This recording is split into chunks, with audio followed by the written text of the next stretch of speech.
Now, there are prescribed ibadah to be fulfilled on time in a certain manner. Then you have to adhere to that certain manner and timing. You have to do them as is. For instance, if somebody decided to pray Maghrib 4 rak'ahs, he's been very generous. You know, he feels sorry that Maghrib falls between Asr, which is 4 rak'ahs, and Isha 4 rak'ahs, and poor Maghrib is only 3 rak'ahs. So he gave an extra rak'ah. What is the outcome of that? Huh? He says, have a good intention. I'm being very generous. Okay. What will happen to his ibadah? Rejected. Maghrib is invalid. Why? Because you introduced to the ibadah something which Allah did not prescribe. Is it that dangerous? Yes, it is that dangerous. In a quick example, then afterward I will tell you 2 main conditions for the acceptance of any ibadah. The example is a hadith, a sound hadith. Some companions of the Prophet ﷺ wanted to compete with him with regards to the ibadah so that they can be with him in the same level in paradise. He's the greatest. How can we be with him? Let's do something more. So one of the 3 decided that he should pray on every single night. He shall not sleep at all during the night. And the second vowed to observe fasting on every single day. Always. And the third saying, you know what? I'm not going to get married. I will devote my life to worship. I will never get married. Before I go to explain the hadith and I say what the Prophet ﷺ said, we normally raise this question. Did he have sincere intention? Yes, of course. The intention was sincere. They wanted to do extra ibadah so that they catch up with the Prophet and be with him in heaven. Okay. So, was that applauded or rejected? Or what was the deal? Let's learn. And Nabi sallallahu alaihi wasallam did not call them for a private meeting.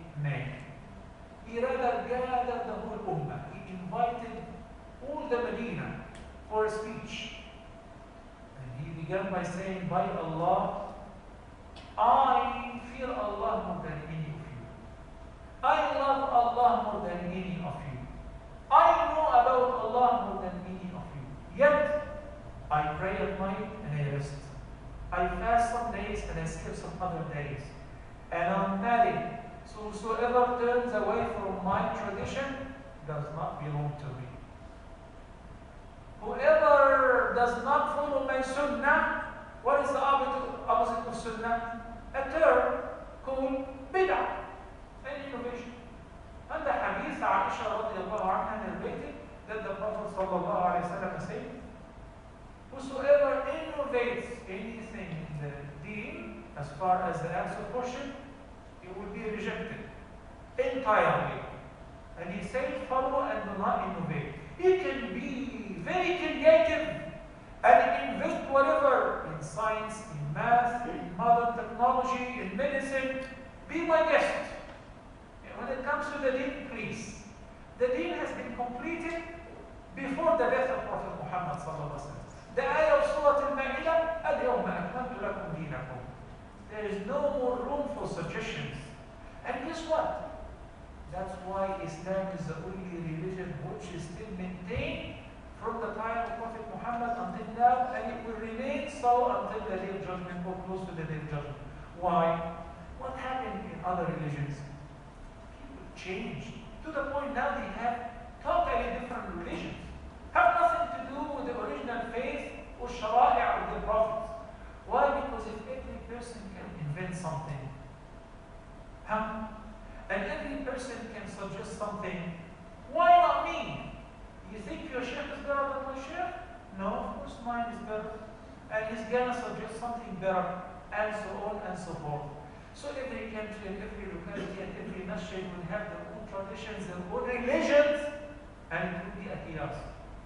So what is the way out? Only one way. When it comes to ibadah, you like a chain on the rail. Stick to what Allah and His Messenger sallallahu alaihi wasallam did. So what is the danger of actually suggesting something new in the deen? What is the danger of suggesting something new? Like I attended with some people, halqa, special type of dhikr, with the drum, with the music, men and women dancing, and they call this dhikr. When you suggest that, we ask, Ya Shaykh, did the Prophet ﷺ do that? They say, no, he didn't, but it's a good thing. We have a good intention.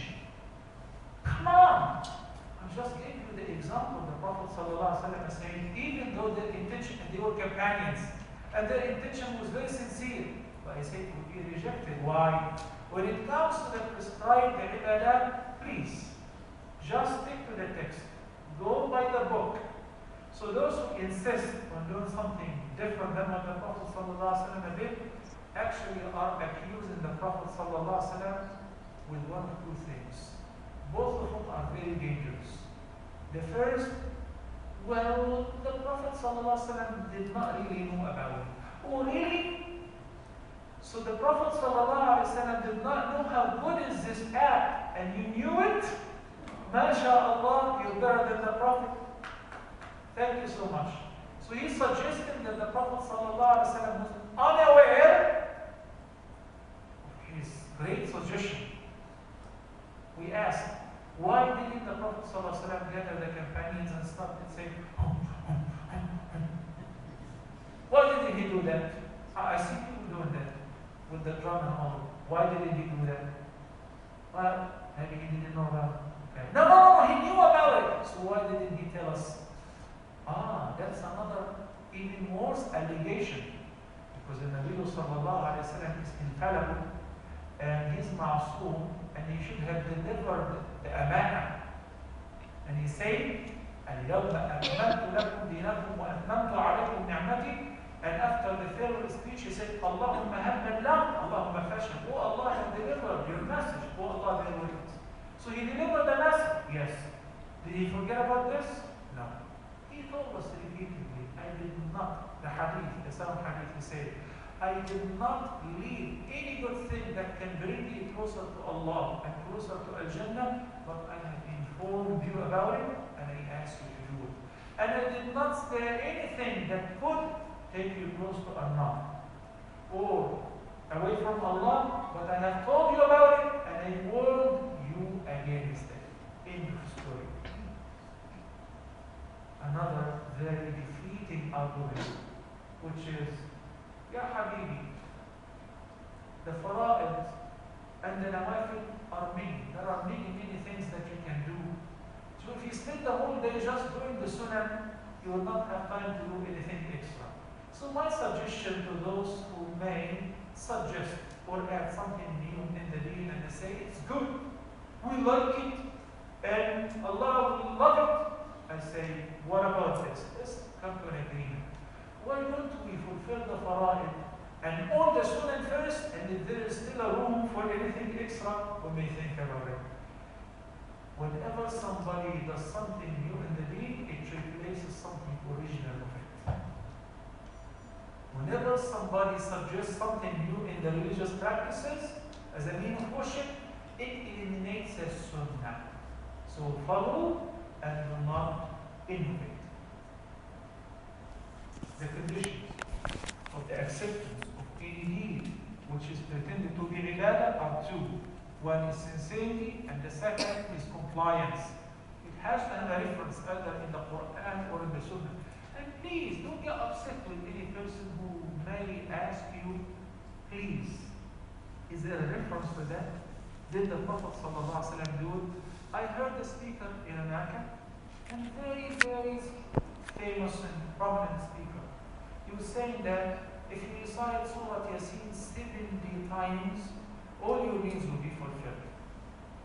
Well, and guess what? In the same speech he said, I know that there is no hadith, there is no reference, and the Prophet ﷺ did not say so. But my sheikh told me that he tried it and it does work out. Wow! Soon after that, we have another imam in Pakistan who said that the ummah is in a very bad shape, and in order for this ummah to prosper, everybody must recite Surah Al-Shams 50,000 times. Oh, why not? And take another thing from me, I'm a sheikh too.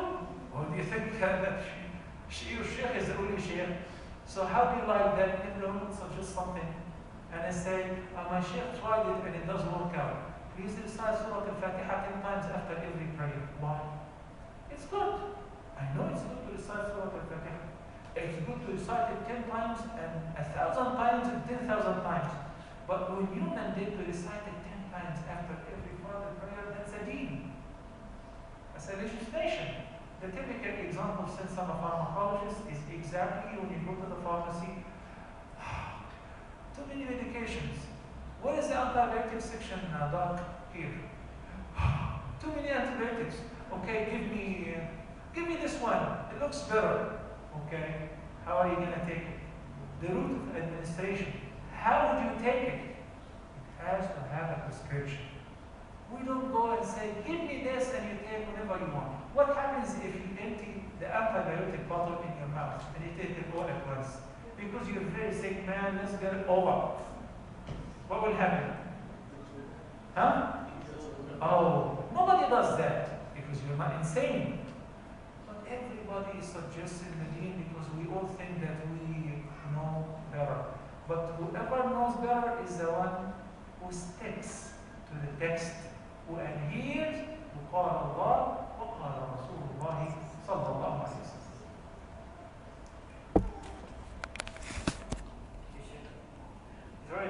Last question. Well, if I'm going to take that much time to answer the question, it should be the last. The question is it permissible to tell white lies to conceal our ibadah? To conceal our Ibadah. white lies? By the way, there are no white lies. Lie is a lie. Lie is a lie. And what do you need to conceal your ibadah? There's a difference between somebody is asking you to eat. Oh no, thank you, I'm not interested. Oh no, please eat. There's a difference between you are very sincere, you want to tell me you're fasting, whereby the end eventually you have to say, well, I'm fasting. This is our sincerity. And between willingly coming forward to, I wish you would offer me something to drink. Why? So I can tell him that I'm fasting. Big difference. So initially, I want to conceal my ibadah. I don't want anyone to know about it. But if I'm asked, don't lie. I can divert the question. I don't want to eat now. Yes, because I don't want to eat now. I'm not hungry now. I'm not interested in eating or drinking now. Maybe later, inshallah. That's it. Barakallahu feekum. Allah you all for the sake of Allah. I also ask Allah subhanahu wa ta'ala to unite this ummah and to bring it back on the right track, the track of the Quran and the Sunnah. May Allah guide us with this. أقول قولي هذا وأستغفر الله لي ولكم. سبحانك اللهم وبحمدك نشهد أن لا إله إلا أنت نستغفرك ونتوب إليك وصلى الله على سيدنا محمد وعلى آله وصحبه وسلم and see you tomorrow inshallah. We gotta go. We have another function somewhere else. Please include us in your dua. جزاكم الله خير.